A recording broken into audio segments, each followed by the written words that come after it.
नमस्कार, आप देख रहे हैं बीपी पैसा लाइव। मैं हूं शुभांश खन्ना। हमारे साथ स्टूडियो में जुड़ चुके हैं सीए सुनील गर्ग जी, जो कि एक टैक्स एक्सपर्ट है।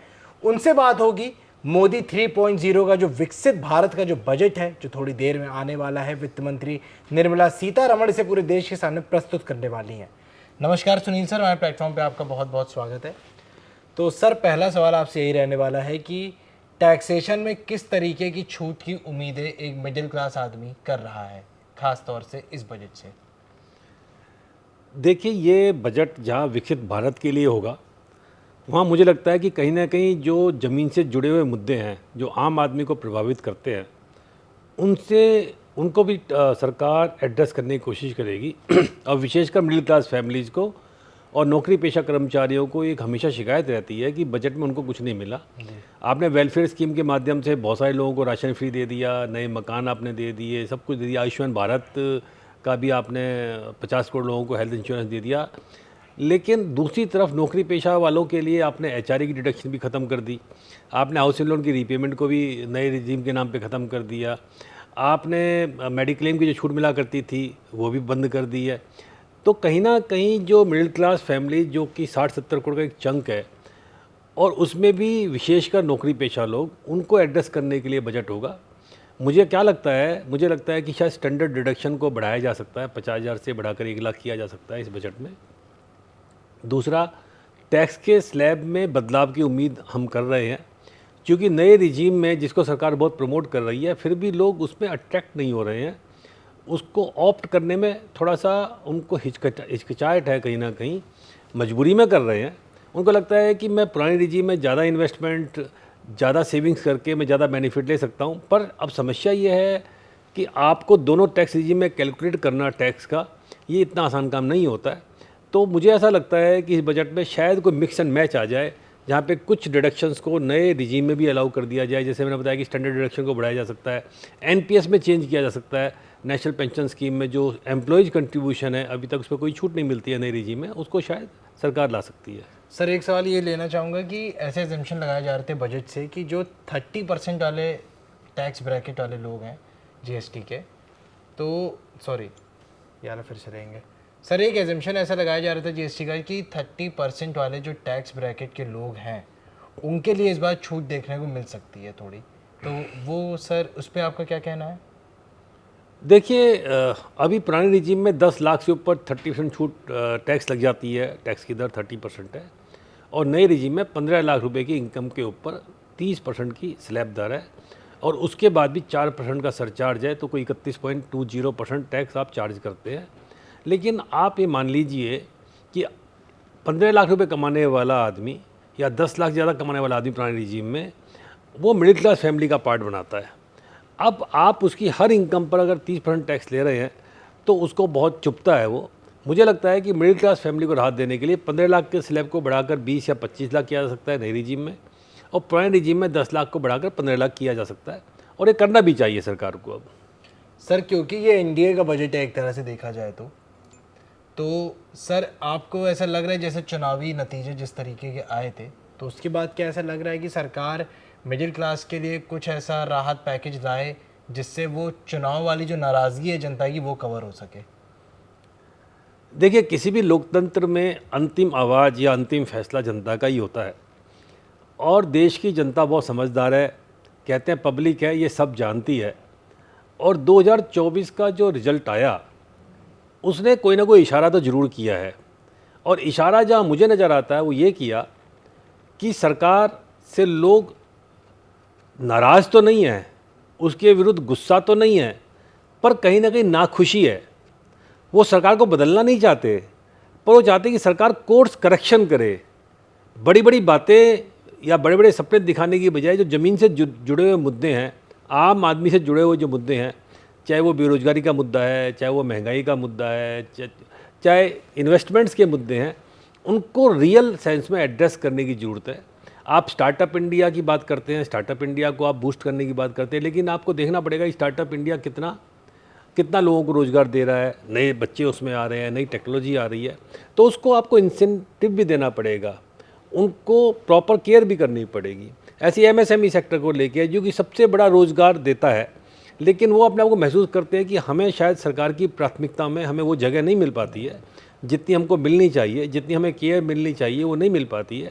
तो सरकार को पिछले 10 सालों के जो अपनी पॉलिसीज़ हैं, टैक्स की पॉलिसी, इकोनॉमी की पॉलिसी, मुझे लगता है कि आगे बढ़ने से पहले एक बार लुक बैक करना चाहिए। जैसे हम जब आगे बढ़ते हैं तो पीछे मुड़कर भी देखते हैं कि जो हमने पीछे किया उसके रिजल्ट्स क्या आए हैं। तो हमें रिजल्ट्स को और अपनी पॉलिसीज़ को और अपनी एक्सपेक्टेशंस को मिलान करना चाहिए कि हम सही दिशा में जा रहे हैं या हमें रुककर 1 साल 2 साल तक उन्हीं पॉलिसीज़ को सुदृढ़ करना चाहिए जो हम पिछले 10 सालों में लाए थे। सर एफ&ओ ट्रेडिंग के ऊपर सुन रहे हैं कोई बड़ा बदलाव आ सकता है इस बजट में, जो 10% के टैक्सेशन है उसको बढ़ा के 30% किया जा सकता है। क्या सर इस पे आपका क्या टेक रहेगा? नहीं, लोगों को ये कन्फ्यूजन है। फ्यूचर एंड ऑप्शन पर सरकार ने पहले ही नियमों में परिवर्तन कर दिया है।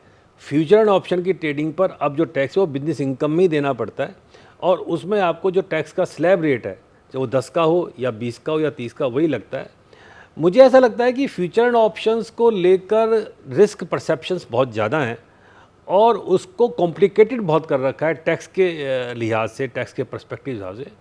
उसको कहीं ना कहीं सरल करने की ज़रूरत है। उसकी कैसे कैलकुलेशन की जाए, कैसे टैक्स कैलकुलेट किया जाए।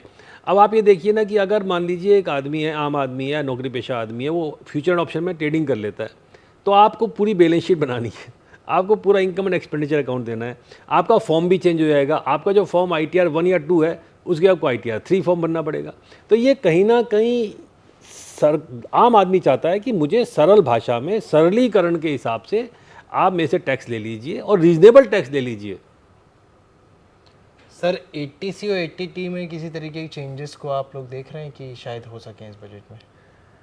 देखिए, जिस हिसाब से सरकार नए टैक्स रिजीम को बढ़ावा दे रही है और पुराने रिजीम को बंद करना चाहती है या करना भी चाहती है तो बहुत स्लो स्पीड से करना चाहती है उसको, या जो जिन लोगों ने हाउसिंग लोन ले रखे हैं या जिन बच्चों के एजुकेशन लोन चल रहे हैं, तो सरकार उनकी उम्मीद कर रही है कि उसको हम पूरा होने दें या लोगों को एकदम नाराज़गी ना हो जाए, इसलिए शायद उसको ज़िंदा रखा है। अदरवाइज़ इस फाइनेंशियल ईयर से जो नया टैक्स रिजीम है वो बाई डिफ़ॉल्ट हो चुका है।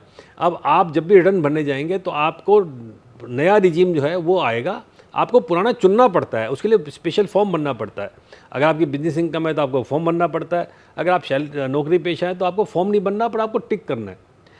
तो मुझे ऐसा लगता है कि जिस हिसाब से संकेत हमें मिल रहे हैं कि शायद नए रिजीम में कुछ पुरानी स्कीम को इनकॉर्पोरेट कर लिया जाए। जैसे पिछली बार मैडम फाइनेंस मिनिस्टर ने स्टैंडर्ड डिडक्शन को, जो नए रिजीम में नहीं मिला करती थी, पुराने में और नए रिजीम दोनों में ले लिया। तो मुझे लगता है कि 80C की डिडक्शंस या मेडिक्लेम की डिडक्शंस या एजुकेशन लोन की डिडक्शन जो बहुत ज़रूरी है एक आम आदमी के हिसाब से और बच्चों के भविष्य के हिसाब से बहुत ज़रूरी है।